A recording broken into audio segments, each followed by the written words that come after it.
Dear students, welcome to Indian Constitution online class. Today's subject is salient features of the Indian Constitution. Sixth feature is directive principles of state policy. ರಾಜ್ಯ ನಿರ್ದೇಶನ ತತ್ವಗಳು. The leaders of the Indian national movement had made various promises regarding the fundamental rights that the citizens of free India would enjoy. Fundamental rights into two categories. One is legal rights, second one is moral rights. The first were included in the chapter 3rd entitled Fundamental Rights, and the second were included in the chapter 4 entitled Directive Principles of State Policies. ಸಂವಿಧಾನದ ಮೂಲ ಲಕ್ಷಣಗಳಲ್ಲಿ 6ನೇ ಲಕ್ಷಣವಾಗಿ ನಾವು ಒಂದು ರಾಜ್ಯ ನಿರ್ದೇಶನ ತತ್ವಗಳನ್ನು ಅಭ್ಯಾಸ ಮಾಡ್ತೀವಿ. ಆ ರಾಜ್ಯ ನಿರ್ದೇಶನ ತತ್ವಗಳು ಅಂದರೆ ಆ ಹಕ್ಕುಗಳ ಮತ್ತೊಂದು ಸ್ವರೂಪ ಅಂತಲೇ ನಾವು ಹೇಳ್ಬೋದು. ಮೂಲಭೂತ ಹಕ್ಕುಗಳಲ್ಲಿ ನಾವು 2 ಪ್ರಕಾರಗಳನ್ನು ನೋಡ್ತೀವಿ. ಮೊದಲನೇ ಪ್ರಕಾರ ಕಾನೂನುಬದ್ಧ ಹಕ್ಕು, ಎರಡನೇದು ಆರ್ಥಿಕ ಮತ್ತು ಸಾಮಾಜಿಕವಾಗಿ ಹಿಂದುಳಿದಂತಹ ಕೆಲವು ವಿಚಾರಗಳಲ್ಲಿ ರಾಜ್ಯಕ್ಕೆ ಮಾರ್ಗದರ್ಶನ ನೀಡುವಂಥ ಕೆಲವು ತತ್ವಗಳು ಅಂತ ಹೇಳಿ ಕರಿಬೋದು. ಅಂದರೆ ನಾವೊಂದು ಭಾರತದಲ್ಲಿಯ ಕಾನೂನಾತ್ಮಕವಾದಂಥ ರೀತಿಯಲ್ಲಿ ಸರ್ಕಾರ ಕ್ರಮಗಳನ್ನ ಕೈಗೊಂಡ್ರೆ ಸಮಾಜದಲ್ಲಿ ಇರ್ತಕ್ಕಂಥ ಕೆಲವು ಸಮಸ್ಯೆಗಳನ್ನು ರಾಜ್ಯಕ್ಕೆ ಅಥವಾ ಸರ್ಕಾರಕ್ಕೆ ನಿರ್ದೇಶನ ಮಾಡುವಂಥ ರೀತಿಯಲ್ಲಿ ರಾಜ್ಯ ನಿರ್ದೇಶನ ತತ್ವಗಳನ್ನು ಸಂವಿಧಾನದಲ್ಲಿ ಅಳವಡಿಸ್ತೀವಿ. ಮೂಲಭೂತ ಹಕ್ಕುಗಳನ್ನು ಅಂದರೆ ಇರ್ತಕ್ಕಂಥ 6 ಮೂಲಭೂತ ಹಕ್ಕುಗಳನ್ನು ಭಾರತ ಸಂವಿಧಾನದ 3ನೇ ಭಾಗದಲ್ಲಿ ಅಳವಡಿಸಿದರೆ ಭಾಗ 4ರಲ್ಲಿ ರಾಜ್ಯ ನಿರ್ದೇಶನ ತತ್ವಗಳನ್ನು ಅಭ್ಯಾಸ ಮಾಡ್ತೀವಿ. ಭಾಗ 3ರಲ್ಲಿ ಮೂಲಭೂತ ಹಕ್ಕುಗಳನ್ನು 12ರಿಂದ 35ನೇ ಆರ್ಟಿಕಲ್ವರೆಗೆ 35ನೇ ಒಂದು ವಿಧಿಯವರೆಗೆ ನಾವು ಅದನ್ನು ಮೂಲಭೂತ ಹಕ್ಕುಗಳನ್ನ ನಾವು ಅಭ್ಯಾಸ ಮಾಡ್ತೀವಿ. ಆದರೆ ರಾಜ್ಯ ನಿರ್ದೇಶನ ತತ್ವಗಳನ್ನು 4ನೇ ಭಾಗ 36ರಿಂದ 51ನೇ ವಿಧಿಯವರೆಗೆ 36 to 51 ಆರ್ಟಿಕಲ್ದವರೆಗೆ ನಾವು ರಾಜ್ಯ ನಿರ್ದೇಶನ ತತ್ವಗಳನ್ನು ಅಭ್ಯಾಸ ಮಾಡ್ತೀವಿ. The rights included in the chapter 4 are non enforceable through courts of law, but they are the fundamental principles of governance of the state. ಮೂಲಭೂತವಾದಂಥ ತತ್ವಗಳನ್ನು ರಾಜ್ಯಕ್ಕೆ ಮಾರ್ಗದರ್ಶನ ನೀಡುವಂಥದ್ದು, ನ್ಯಾಯಿಕ, ಸಾಮಾಜಿಕ, ರಾಜಕೀಯ, ಆರ್ಥಿಕ ಎಲ್ಲ ವಿಷಯಗಳಲ್ಲಿರ್ತಕ್ಕಂಥ ಕೆಲವು ಕೊರತೆಗಳನ್ನು ಅಥವಾ ಕೆಲವು ತಪ್ಪುಗಳನ್ನು ಸರಿಪಡಿಸುವಂಥ ನಿಟ್ಟಿನಲ್ಲಿ ರಚಿತವಾಗಿರುವಂಥವುಗಳು ರಾಜ್ಯ ನಿರ್ದೇಶನ ತತ್ವಗಳು ಅಂಥೇಳಿ ನಾವು ಕರಿತೀವಿ. ಆದರೆ ಇದಕ್ಕೆ ಬರೀ ನಾವು ಏನಪ್ಪ ಅಂತಂದ್ರೆ ಮಾರಲ್ ಸಪೋರ್ಟ್ಗಳನ್ನ ಮಾತ್ರ ನೋಡ್ಬೋದು. ಯಾರ್ಯಾರು ಸಮಸ್ಯೆಗಳಲ್ಲಿ ತೊಡಗಿದಾರೋ ಅವರ ಒಂದು ಸಪೋರ್ಟ್ದಿಂದನೇ ನಾವೇನು ಮಾಡ್ಬೋದು ಅಂತಂದರೆ ಈ ನಿರ್ದೇಶನ ತತ್ವಗಳನ್ನು ನಾವಿಲ್ಲಿ ಬಳಕೆ ಮಾಡ್ಕೊಳ್ಬೋದು. ಹಾಗೆ ಒಂದು ಉದಾಹರಣೆ ಹೇಳಬೇಕಾದ್ರೆ, ಫಾರ್ ಎಕ್ಸಾಂಪಲ್, ಈಗಾಗಲೇ ಗೋಹತ್ಯೆ ನಿಷೇಧ ಕಾಯ್ದೆಯನ್ನು ಸರ್ಕಾರ ಜಾರಿ ತರ್ತಾ ಇದೆ. ಆದರೆ ಅದು ಸಂಪೂರ್ಣವಾಗಿ ಅನುಷ್ಠಾನಗೊಳ್ಬೋದು ಅಥವಾ ಅನುಷ್ಠಾನಗೊಳ್ಳದೇನೂ ಕೂಡ ಇರ್ಬೋದು. ಕೆಲವು ಸರ್ಕಾರ ಗೋಹತ್ಯೆ ನಿಷೇಧ ಕಾಯ್ದೆಯನ್ನು ಜಾರಿಗೆ ತರೋಣ ಅಂತ ಹೇಳಿದ್ರೆ ಇನ್ನೂ ಕೆಲವೊಂದು ಏನಪ್ಪ ಅಂತಂದ್ರೆ ಬೇಡ ಅಂತ ಹೇಳ್ತಾ ಇದ್ದಾವೆ. ಆದರೆ ನಾವು ಆ ಗೋಹತ್ಯೆ ನಿಷೇಧ ಅನ್ನುವಂಥ ಒಂದು ವಿಚಾರ ರಾಜ್ಯ ನಿರ್ದೇಶನ ತತ್ವದಲ್ಲಿರ್ತಕ್ಕಂಥ ಒಂದು ಅಂಶ. ಇದನ್ನು ಯಾರೂ ಕೂಡ ಸರ್ಕಾರ ಜಾರಿಗೆ ತರ್ತಾ ಇಲ್ಲ ಅಂಥೇಳಿ ನಾವು ನ್ಯಾಯಾಲಯದ ಮೊರೆ ಹೋಗಲಿಕ್ಕೆ ಅವಕಾಶ ಇಲ್ಲ. ಯಾಕಂತಂದರೆ ನ್ಯಾಯಿಕವಾದಂಥ ರಕ್ಷಣೆ ರಾಜ್ಯ ನಿರ್ದೇಶನ ತತ್ವಗಳಿಗೆ ಇಲ್ಲ ಅನ್ನೋದನ್ನು ನಾವಿಲ್ಲಿ ನೋಡಬಹುದು. ಅದೇ ರೀತಿಯಾಗಿ next 7th feature is secular state, ಜಾತ್ಯತೀತ ರಾಷ್ಟ್ರ ಅಂಥೇಳಿ ನಾವು ಕರಿತೀವಿ. Secular state or secularism. This constitution provides for a secular state. Bharata ಸಂವಿಧಾನ ಒಂದು ಜಾತ್ಯತೀತ ರಾಷ್ಟ್ರ ಅನ್ನುವಂಥ ಒಂದು ವಿಚಾರವಾಗಿ ನಮ್ಮ ಸಂವಿಧಾನದಲ್ಲಿ ಅಳವಡಿಸಿದೆ. ಜಾತ್ಯತೀತ ರಾಷ್ಟ್ರ ಮೀನ್ಸ್ ಭಾರತದ ಯಾವುದೇ ಜಾತಿ, ಧರ್ಮ, ವರ್ಗ, ವರ್ಣ, ಲಿಂಗಗಳ ಭೇದ ಭಾವವಿಲ್ಲದೆ ಎಲ್ಲ ಜನರು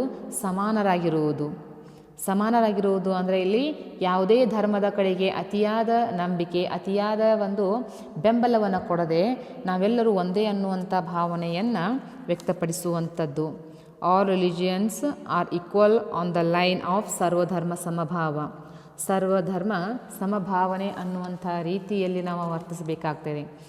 ಯಾಕಂತಂದರೆ ನಾವು ನ್ಯೂಟ್ರಲ್ ಆಗಿರುವುದನ್ನು ನಾವು ತಿಳ್ಕೊಳ್ಬೇಕು. ಯಾಕಂತಂದರೆ ಯಾವುದೇ ಧರ್ಮಕ್ಕೆ ಒಂದು ಮೇಲು ಕೀಳು ಅನ್ನುವಂಥ ಭಾವನೆಯನ್ನು ವ್ಯಕ್ತಪಡಿಸಿದ್ದೇ ಆದಾಗ ನಮ್ಮಲ್ಲಿ ಸಾಮಾಜಿಕ ಸಮಸ್ಯೆಗಳಿಗೆ ಎಡೆ ಮಾಡಿಕೊಡಬೇಕಾಗ್ತಾ ಇದೆ. ಅದೇ ರೀತಿಯಾಗಿ ಭಾರತದ ಒಂದು ಧರ್ಮ ಯಾವತ್ತೂ ಕೂಡ ಏನಪ್ಪ ಅಂದರೆ ನ್ಯೂಟ್ರಲ್ ಆಗಿರಬೇಕು.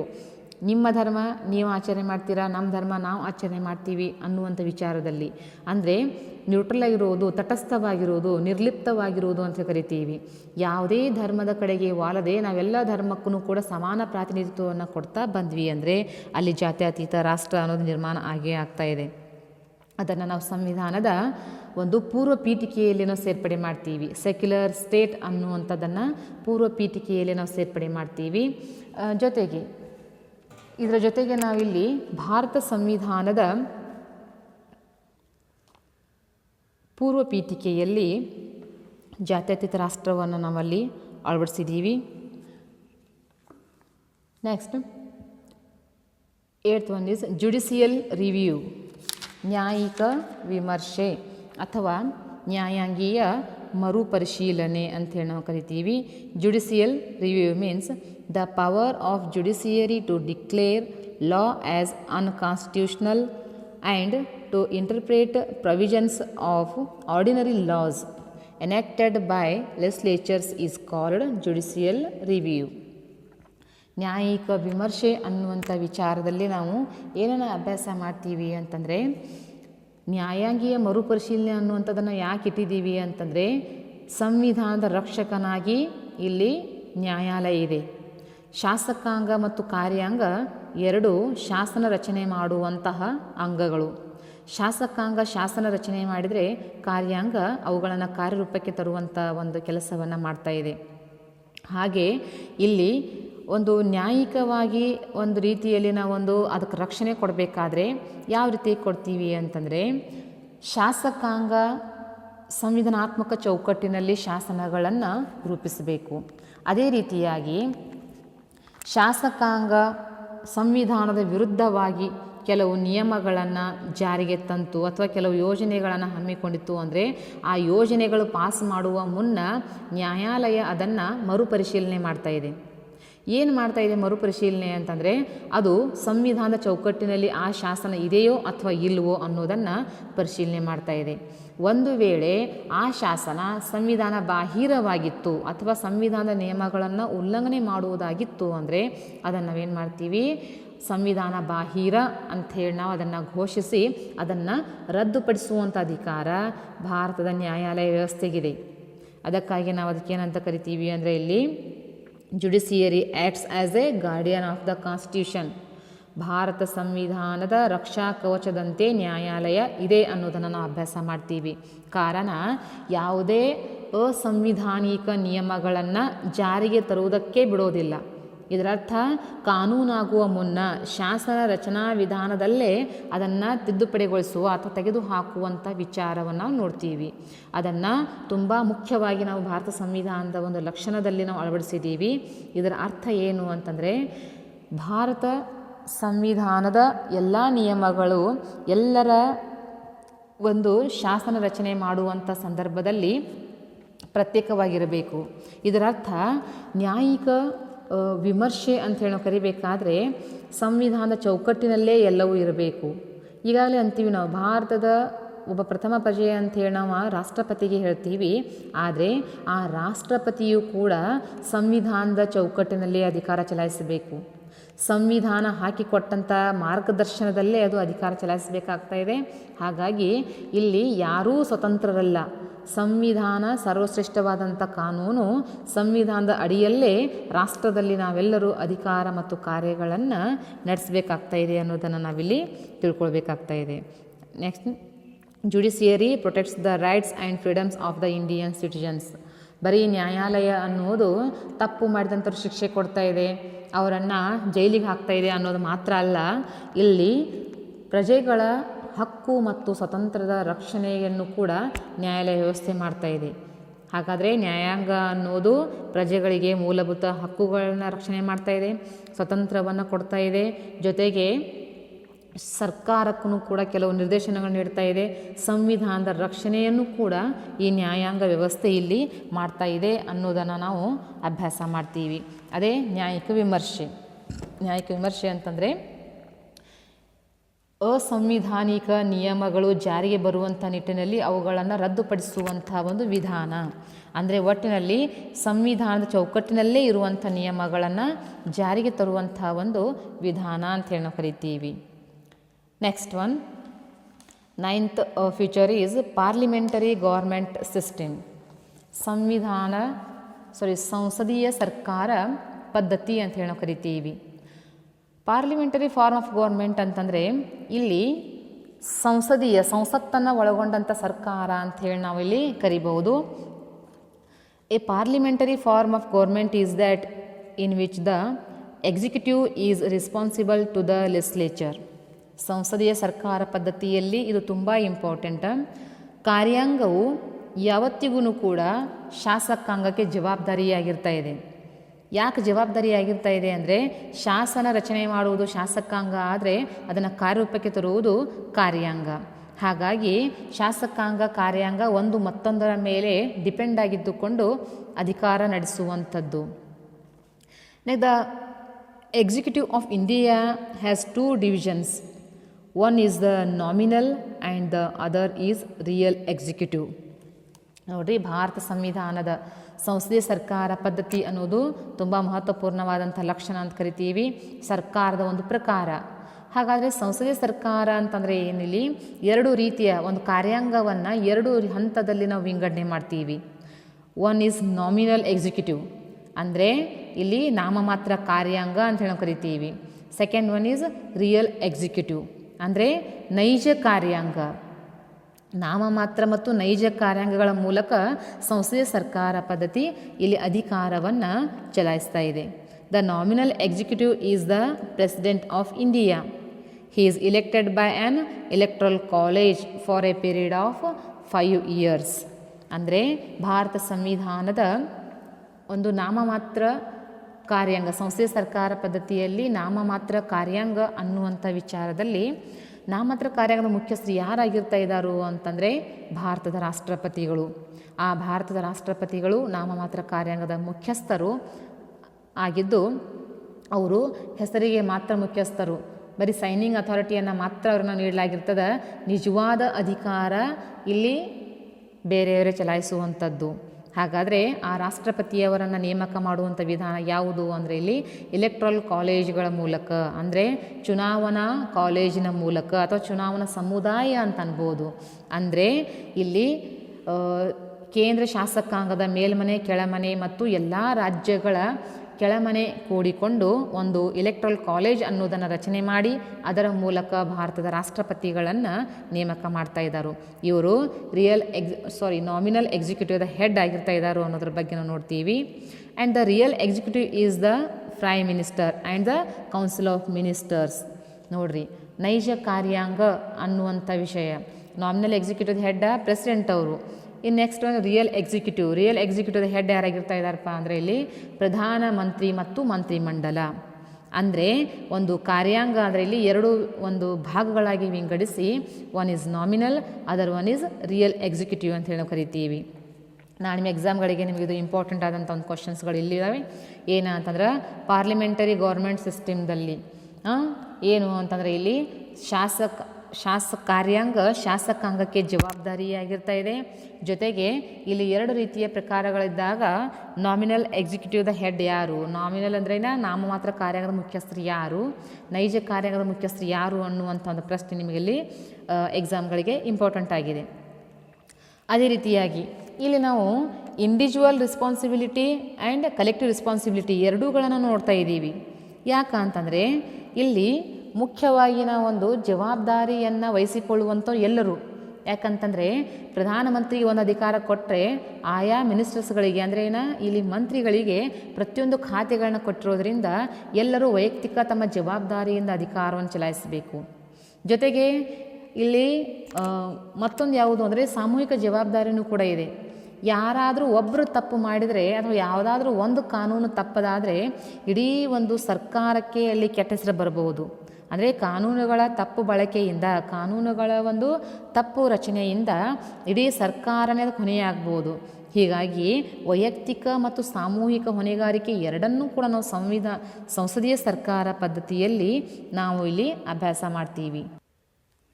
The Constitution of India provides a bicameral legislature consisting of the Lok Sabha and Rajya Sabha. ನೋಡಿ, ಭಾರತ ಸಂವಿಧಾನ ಬಿಕ್ಯಾಮರಲ್ ಲೆಜಿಸ್ಲೇಚರ್ ಅನ್ನೋದನ್ನು ಇಲ್ಲಿ ಅಳವಡಿಸ್ತಾ ಇದೆ. ಬಿಕ್ಯಾಮರಲ್ ಲೆಜಿಸ್ಲೇಚರ್ ಮೀನ್ಸ್ ದ್ವಿಸದನ ಶಾಸಕಾಂಗ ಅಂಥೇಳಿ ನಾವು ಕರಿತೀವಿ. ಏಕಸದನ ಇರುವಂಥದ್ದಕ್ಕೆ ಯುನಿಕ್ಯಾಮರಲ್ ಲೆಜಿಸ್ಲೇಚರ್ ಅಂಥೇಳಿ ನಾವು ಕರಿತೀವಿ. ಅಲ್ಲಿ ಏಕಸದನ ಅಂದರೆ ಕೆಳಮನೆ ಮಾತ್ರ ಇರ್ತಾ ಇದೆ. ಆದರೆ ಭಾರತದಲ್ಲಿರ್ತಕ್ಕಂಥ ಕೇಂದ್ರ ಸರ್ಕಾರದ ಒಂದು ಸಂಸತ್ತಿನಲ್ಲಿ ಮೇಲ್ಮನೆ ಕೆಳಮನೆ ಅಂದರೆ ದ್ವಿಸದನ ಶಾಸಕಾಂಗ ಅಂತ ನಾವು ಕರಿತೀವಿ. ಅದಕ್ಕೆ ನಾವು ಬಿಕ್ಯಾಮರಲ್ ಲೆಜಿಸ್ಲೇಚರ್ ಅಂತ ಕರಿತೀವಿ. 2 ಸದನಗಳನ್ನು ಒಳಗೊಂಡಿದ್ದೀವಿ ಇಲ್ಲಿ. ಯಾವುದು ಅಂದ್ರೆ ಕೆಳಮನೆ ಲೋಕಸಭಾ ಆದರೆ ಮೇಲ್ಮನೆ ರಾಜ್ಯಸಭಾ ಅಂಥೇಳಿ ನಾವು ಕರಿತೀವಿ. At the state level governor is the constitutional head of the state, but the real executive powers are vested in the council of ministers headed by the chief minister. Same. ಯಾಕಂತಂದರೆ ನಾವು ಸಂಸದೀಯ ಸರ್ಕಾರ ಪದ್ಧತಿಯಲ್ಲಿ ಒಂದು 2 ರೀತಿಯ ಸರ್ಕಾರಗಳನ್ನು ನೋಡ್ತೀವಿ, ನೈಜ ಮತ್ತು ನಾಮಮಾತ್ರ ಅನ್ನುವಂಥ ರೀತಿಯಲ್ಲಿ. ಹಾಗೆ ಕೇಂದ್ರದಲ್ಲಿ ನಾವು ಈ ಸರ್ಕಾರ ನೋಡಿದರೆ ಆಯಾ ರಾಜ್ಯಗಳಿಗೂ ಕೂಡ ಪ್ರತ್ಯೇಕ ಅಧಿಕಾರ ಕೊಟ್ಟಿರೋದ್ರಿಂದ ಕೇಂದ್ರದಂತೆಯೇ ರಾಜ್ಯದಲ್ಲಿಯೂ ಕೂಡ ನಾವು ಇಲ್ಲಿ ನೈಜ ಮತ್ತು ನಾಮಮಾತ್ರ ಕಾರ್ಯಾಂಗಗಳನ್ನು ನಾವೆಲ್ಲ ಅಭ್ಯಾಸ ಮಾಡ್ತೀವಿ. ಹಾಗೆ ನೈಜ ಕಾರ್ಯಾಂಗದ ಮುಖ್ಯಸ್ಥರಾಗಿ ರಿಯಲ್ ಎಕ್ಸಿಕ್ಯೂಟಿವ್ ಹೆಡ್ಗಳಾಗಿ ಗವರ್ನರ್ ಅಂದರೆ ರಾಜ್ಯದ ರಾಜ್ಯಪಾಲರು ಕೇಂದ್ರದ ರಾಷ್ಟ್ರಪತಿಯಂತೆ ಸಮಾನವಾದ ಅಧಿಕಾರವನ್ನು ಹೊಂದಿರ್ತಾ ಇದ್ದಾರೆ. ಜೊತೆಗೆ ರಾಜ್ಯದಲ್ಲಿ ನೈಜ ಕಾರ್ಯಾಂಗದ ಮುಖ್ಯಸ್ಥರಾಗಿ ಒಬ್ಬ ಮಂತ್ರಿಮಂಡಲ, ಆ ಮಂತ್ರಿಮಂಡಲದ ಮುಖ್ಯಸ್ಥರಾಗಿ ಮುಖ್ಯಮಂತ್ರಿಗಳ ಒಂದು ಮುಖ್ಯಸ್ಥತೆಯಲ್ಲಿ ಮಂತ್ರಿಮಂಡಲ ಅಲ್ಲಿ ನೈಜ ಕಾರ್ಯಾಂಗದ ಒಂದು ಕಾರ್ಯವನ್ನು ನಿರ್ವಹಿಸ್ತಾ ಇದೆ ಅನ್ನೋದನ್ನು ನಾವಿಲ್ಲಿ ನೋಡಬೇಕಾಗ್ತಾ ಇದೆ. Parliamentary form of government is the responsibility to the legislature. ಒಂದು ಮಾತನ್ನು ತಿಳ್ಕೊಳ್ಬೇಕು, ಸಂಸದೀಯ ಸರ್ಕಾರ ಪದ್ಧತಿಗೆ ಮತ್ತೊಂದು ಹೆಸರಿನಿಂದ ನಾವು ಗುರುತಿಸ್ತೀವಿ, ಜವಾಬ್ದಾರಿಯುತ ಸರ್ಕಾರ ಅಂಥೇಳಿ. ಯಾಕೆ ಜವಾಬ್ದಾರಿಯುತ ಸರ್ಕಾರ ಅನ್ನೋದ್ರ ಬಗ್ಗೆ ನಾವಿಲ್ಲಿ ತಿಳ್ಕೊಳ್ಳೇಬೇಕು. ಯಾಕಂತಂದರೆ ಸ್ವತಂತ್ರ ಅಧಿಕಾರ ಎಲ್ಲರಿಗಿದೆ ಹೇಳ್ಬೋದು ನಾವೀಗ. ಆದರೆ ಸ್ವತಂತ್ರ ಅಧಿಕಾರ ಎಲ್ಲರಿಗಿದೆ ಅಂತಂದಾಗ ಯಾಕಪ್ಪ ಅಂತಂದರೆ ಪ್ರತಿಯೊಬ್ಬ ಮಂತ್ರಿಗಳಿಗೆ ಒಂದೊಂದು ಖಾತೆಯನ್ನು ಕೊಟ್ಟಿರ್ತೀವಿ. ಆ ಖಾತೆಯಲ್ಲಿ ಸುಧಾರಣೆ ಅಥವಾ ಬೇಕಾದ ಬದಲಾವಣೆಗಳನ್ನು ನಾವಲ್ಲಿ ಮಾಡ್ಕೊಳ್ತಾ ಬರ್ಬೋದು. ಜೊತೆಗೆ ಇನ್ನೇನಪ್ಪ ಅಂತಂದರೆ ಇಲ್ಲಿ ಮತ್ತೊಂದು ಅಧಿಕಾರ ಜವಾಬ್ದಾರಿ ಏನಂತಂದರೆ ಖಾತೆ ನಮ್ಮದಾದರೂ ಕೂಡ ಸರ್ಕಾರ ಒಂದು ಖಾತೆ ಪ್ರತ್ಯೇಕವಾಗಿ ಒಬ್ಬೊಬ್ಬರಿಗೆ ಒಂದೊಂದು ಖಾತೆಗಳನ್ನ ಕೊಟ್ಟರು ಕೂಡ ಆ ಒಂದು ಖಾತೆಯಲ್ಲಿ ಏನಾದರೂ ತಪ್ಪದಾದರೂ ಕೂಡ ನಾವೇನು ಮಾಡ್ತೀವಿ ಅಂತಂದರೆ ಇಲ್ಲಿ ಸರ್ಕಾರವನ್ನು ದೂಷಿಸ್ತಾ ಇದ್ದೀವಿ. ಹಾಗಾಗಿ ಸರ್ಕಾರದ ಒಂದು ಕೆಟ್ಟ ಹೆಸರು ಬರಬಾರ್ದು ಅನ್ನೋಂಥ ರೀತಿಯಲ್ಲಿ ಬೇರೆ ಯಾವುದೇ ತಪ್ಪು ತಡೆಗಳಾದರೂ ಕೂಡ ಅದನ್ನು ತಿದ್ದಿ ಸರಿದಾರಿಗೆ ತಂದು ಒಂದು ಸರ್ಕಾರವನ್ನು ಸುವ್ಯವಸ್ಥಿತ ರೂಪದಲ್ಲಿ ನಡೆಸಿಕೊಂಡು ಹೋಗಲಿಕ್ಕೆ ಈ ನಮ್ಮ ಒಂದು ಸಂಸ್ಥೆ ಸರ್ಕಾರ ಪದ್ಧತಿ ಸಹಾಯಕವಾಗಿದೆ. ರೆಸ್ಪಾನ್ಸಿಬಲ್ ಗೌರ್ಮೆಂಟ್ ಅಂತೇಳಿ ನಾವು ಕರಿತೀವಿ. ಜವಾಬ್ದಾರಿಯುತ ಸರ್ಕಾರ, ನಾಳೆ ಎಕ್ಸಾಮ್ಗೆ ಬೀಳ್ತಾ ಇದೆ, ಜವಾಬ್ದಾರಿಯುತ ಸರ್ಕಾರ ಯಾವುದು ಅಂತಂದರೆ ಅದು ಸಂಸದೀಯ ಸರ್ಕಾರ ಅಂಥೇಳಿ ನಾವು ಕರಿತೀವಿ. ಹೀಗೆ ನಾವೊಂದು ಭಾರತ ಸಂವಿಧಾನದ ಲಕ್ಷಣಗಳನ್ನು ನಾವಿಲ್ಲಿ ಅಭ್ಯಾಸ ಮಾಡ್ತೀವಿ. Next is 10th future is federal form of policy. ಇಲ್ಲಿ ಫೆಡರಲ್ ಫಾರ್ಮ್ ಆಫ್ ಪಾಲಿಸಿ ಅಂತಂದರೆ ನಾವು ಸಂಯುಕ್ತ ಸರ್ಕಾರ ಪದ್ಧತಿ ಅನ್ನೋದನ್ನು ನಾವಿಲ್ಲಿ ಅಭ್ಯಾಸ ಮಾಡ್ತೀವಿ. ಯಾಕಂತಂದರೆ ಇಲ್ಲಿ ಸಂಯುಕ್ತ ಸರ್ಕಾರ ಅನ್ನೋದನ್ನು ನಾವು ನೋಡಬೇಕಾದ್ರೆ ಇಲ್ಲಿ 2 ಹಂತಗಳನ್ನು ನಾವಿಲ್ಲಿ ಅಭ್ಯಾಸ ಮಾಡ್ತೀವಿ. A system of government in which power is divided by A constitution between national and local units of government. In federalism, there is a division of powers between the central government and the state governments. Both the governments are independent. ಈ ಒಂದು ವಿಷಯವನ್ನು ನಾವು ತುಂಬ ಮಹತ್ವಪೂರ್ಣವಾಗಿ ತಿಳ್ಕೊಳ್ಳೇಬೇಕು. ಭಾರತ ಸಂವಿಧಾನದ 10ನೇ ಲಕ್ಷಣವಾಗಿ ನಾವು ಅಭ್ಯಾಸ ಮಾಡ್ತೀವಿ. ಸಂಯುಕ್ತ ಸರ್ಕಾರ ಪದ್ಧತಿ ಅಥವಾ ಸಂಯುಕ್ತ ಮಾದರಿಯ ಸರ್ಕಾರ ಅಂಥೇಳಿ ನಾವು ಗುರುತಿಸ್ತೀವಿ. ಇಲ್ಲಿ ಸಂಯುಕ್ತ ಸರ್ಕಾರ ಪದ್ಧತಿ ಅಂದರೆ ಇಲ್ಲಿ ನಾವು ತಿಳ್ಕೊಳ್ಬೇಕಾದಂಥ ಒಂದೇ ಒಂದು ಅರ್ಥ ಸಂಯುಕ್ತ. ಇದರ ಅರ್ಥ ಏನಪ್ಪ ಅಂತಂದರೆ ಇಲ್ಲಿ 2 ಅಥವಾ 2ಕ್ಕಿಂತ ಹೆಚ್ಚಿನ ಸಂಸ್ಥೆಗಳು ಕೂಡಿಕೊಂಡು ಅಧಿಕಾರವನ್ನು ನಡೆಸುವಂಥದ್ದು. ಅದೇ ರೀತಿಯಾಗಿ ಸಂಯುಕ್ತ ಸರ್ಕಾರ ಪದ್ಧತಿ ನಮ್ಮ ಭಾರತದಲ್ಲಿ ಇದೆ ಅನ್ನೋದನ್ನು ತಿಳ್ಕೊಳ್ತೀವಿ. ಈ ಸಂಯುಕ್ತ ಸರ್ಕಾರ ಪದ್ಧತಿಯನ್ನು ಕೂಡ ನಾವಿಲ್ಲಿ ಅಮೇರಿಕಾದಂತೆ ನಮ್ಮ ಭಾರತದಲ್ಲಿಯೂ ಕೂಡ ಸಂಯುಕ್ತ ಸರ್ಕಾರ ಪದ್ಧತಿಯನ್ನು ಅಳವಡಿಸಿದ್ದೀವಿ. ಜೊತೆಗೆ ಕೇಂದ್ರ ಮತ್ತು ರಾಜ್ಯಗಳಲ್ಲಿ ಅಧಿಕಾರ ವಿಂಗಡಣೆಯಾಗಿರುವಂಥದ್ದು. ಅಂದರೆ ಸಂಯುಕ್ತ ಸರ್ಕಾರ ಪದ್ಧತಿಯನ್ನು ಜಾರಿಗೆ ತರುವುದರ ಒಂದು ಅವಶ್ಯಕತೆ ಏನಿತ್ತು ಅಂತಂದರೆ, ರಾಷ್ಟ್ರದಲ್ಲಿ ನಾವು ಸ್ವತಂತ್ರವಾಗಿರುವುದು ಅಷ್ಟೇ ಅಲ್ಲ, ಜವಾಬ್ದಾರಿಯುತವಾಗಿಯೂ ಕೂಡ ಇರಬೇಕು. ಪ್ರತಿಯೊಂದು ಅಧಿಕಾರಗಳನ್ನು ಚಾಚೂ ತಪ್ಪದೆ ಪಾಲಿಸಬೇಕು ಅಥವಾ ಚಲಾಯಿಸಬೇಕು ಅನ್ನುವಂಥ ಉದ್ದೇಶದಿಂದ ಅತಿ ದೊಡ್ಡದಾದಂಥ ರಾಷ್ಟ್ರಗಳಲ್ಲಿ ಈ ಒಂದು ಸಂಯುಕ್ತ ಸರ್ಕಾರ ಪದ್ಧತಿ ಸೂಕ್ತ ಅನ್ನುವಂಥ ನಿಟ್ಟಿನಲ್ಲಿ ನಾವಿದನ್ನು ಅಳವಡಿಸಿದ್ದೀವಿ. ಹಾಗಾಗಿ ಭಾರತ ಸಂವಿಧಾನದಲ್ಲಿ ಸಂಯುಕ್ತ ಸರ್ಕಾರ ಪದ್ಧತಿಗೆ ಒಂದು ಅವಕಾಶವನ್ನು ಮಾಡಿಕೊಟ್ಟಿದ್ದೀವಿ. ಕೇಂದ್ರ ಮತ್ತು ರಾಜ್ಯಗಳಲ್ಲಿ ಸರ್ಕಾರವನ್ನು ವಿಂಗಡಣೆ ಮಾಡಿ ಕೇಂದ್ರದಲ್ಲಿ ಯಾವ ಮಾದರಿಯ ಸರ್ಕಾರ ಇರುತ್ತದೆಯೋ ಅದೇ ಮಾದರಿಯ ಸರ್ಕಾರವನ್ನು ಎಲ್ಲ ರಾಜ್ಯಗಳಲ್ಲಿ ನಾವು ನೋಡ್ತೀವಿ. ಅಷ್ಟೇ ಬರೀನ ಕೇಂದ್ರ ಮತ್ತು ರಾಜ್ಯಗಳಲ್ಲಿ ನೋಡೋದು ಅಷ್ಟೇ ಅಲ್ಲ, ಕೇಂದ್ರಕ್ಕೆ ಕೊಟ್ಟಂಥ ಅಧಿಕಾರ ಸರಿಸಮಾನ ಅಧಿಕಾರ ರಾಜ್ಯಕ್ಕೂ ಕೂಡ ನಾವು ಕೊಡ್ತೀವಿ. ಯಾಕಂತಂದರೆ ಆ ಅಧಿಕಾರದಲ್ಲಿ ಯಾರೂ ಕೂಡ ಏನಪ್ಪ ಅಂತಂದರೆ ಒಬ್ಬರು ಮತ್ತೊಬ್ಬರ ಮೇಲೆ ಡಿಪೆಂಡ್ ಆಗಿರಬೇಕಾಗಿಲ್ಲ. ಸ್ವತಂತ್ರವಾಗಿರುವಂಥ ಅಧಿಕಾರ ಅಂತ ಕರಿತೀವಿ. ಕಾರಣ ಈ ಸರ್ಕಾರ ಕೇಂದ್ರದಲ್ಲಿ ಒಂದು ರಾಷ್ಟ್ರದ ಸುಧಾರಣೆಗೆ ಕೇಂದ್ರ ಸರ್ಕಾರ ಏನು ಕ್ರಮ ಕೈಗೊಳ್ತದೋ ಅದೇ ಪ್ರಕಾರ ರಾಜ್ಯದಲ್ಲಿ ರಾಜ್ಯ ಸರ್ಕಾರನೂ ಕೂಡ ರಾಜ್ಯದ ಒಂದು ಬೆಳವಣಿಗೆಗೋಸ್ಕರ, ರಾಜ್ಯದ ಅಭ್ಯುದಯಕ್ಕೋಸ್ಕರ ಹೊಸ ಹೊಸ ಕ್ರಮಗಳನ್ನು ಕೈಗೊಳ್ಳಬಹುದು. ಈ ನಿಟ್ಟಿನಲ್ಲಿ ಭಾರತ ಒಂದು ಸಂವಿಧಾನದ ಲಕ್ಷಣಗಳ ಪೈಕಿ ಈ ಒಂದು ಸಂಯುಕ್ತ ಸರ್ಕಾರ ಪದ್ಧತಿಯ ಒಂದು ಅರ್ಥ ನಮಗಿಲ್ಲಿ ತಿಳ್ಕೊಳ್ಳೋದು ತುಂಬ ಅವಶ್ಯಕ.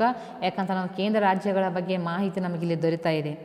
ಈಗ ನಿಮಗೆ ಅರ್ಥ ಆಗ್ಬೋದು ಸಂವಿಧಾನ, ಭಾರತ ಸಂವಿಧಾನ ಅನ್ನೋಂಥ ವಿಷಯವನ್ನು ಈ ನಮ್ಮ ಒಂದು ಸಬ್ಜೆಕ್ಟ್ಗಳಿಗೆ ಯಾಕಿಟ್ಟು ಅನ್ನೋದ್ರ ಬಗ್ಗೆ ನಿಮಗೆ ಇಲ್ಲಿ ಗೊತ್ತಾಗ್ಬೋದು.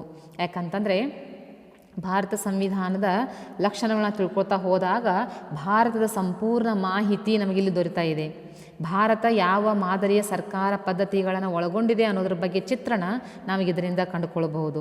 ಅದೇ ರೀತಿಯಾಗಿ ಇಲ್ಲಿ ಸಂಯುಕ್ತ ಸರ್ಕಾರ ಪದ್ಧತಿ ಅನ್ನೋದು 2 ಪ್ರಕಾರಗಳನ್ನ ಒಳಗೊಂಡಿದೆ. ಅಂದರೆ ಕೇಂದ್ರ ಮತ್ತು ರಾಜ್ಯಗಳಲ್ಲಿ ಅಧಿಕಾರ ವಿಂಗಡಣೆಯಾಗಿರುವುದು. ಇದರ ಅರ್ಥ ಅಧಿಕಾರದ ಒತ್ತಡವನ್ನು ಕಡಿಮೆ ಮಾಡಿಕೊಂಡು ಆಯಾ ರಾಜ್ಯಗಳಿಗೆ ಜವಾಬ್ದಾರಿಯನ್ನು ವಹಿಸಿ ಬಿಟ್ಟರೆ ಅಲ್ಲಿ ಸುಧಾರಣೆಗಳು ತ್ವರಿತಗತಿಯಾಗಿ ನಡೆದು ಪ್ರತಿಯೊಬ್ಬರೂ ಕೂಡ ಜವಾಬ್ದಾರಿಯುತವಾಗಿ ಅಧಿಕಾರ ನಡೆಸಬಹುದು ಅನ್ನುವಂಥ ಉದ್ದೇಶದಿಂದ ಸಂಯುಕ್ತ ಸರ್ಕಾರ ಪದ್ಧತಿಯನ್ನು ನಾವಿಲ್ಲಿ ಅಳವಡಿಸಿದ್ದೀವಿ. ಇದಿಷ್ಟು ನಾವು ಭಾರತ ಸರ್ಕಾರದ ಒಂದು ವ್ಯವಸ್ಥೆಯಲ್ಲಿ ಅಧಿಕಾರದ ಒತ್ತಡವನ್ನು ಕಡಿಮೆ ಮಾಡಿಕೊಳ್ಳುವಂಥ ನಿಟ್ಟಿನಲ್ಲಿ ಕೈಗೊಂಡಂಥ ಕ್ರಮ ಅಂತ ಹೇಳ್ಬೋದು.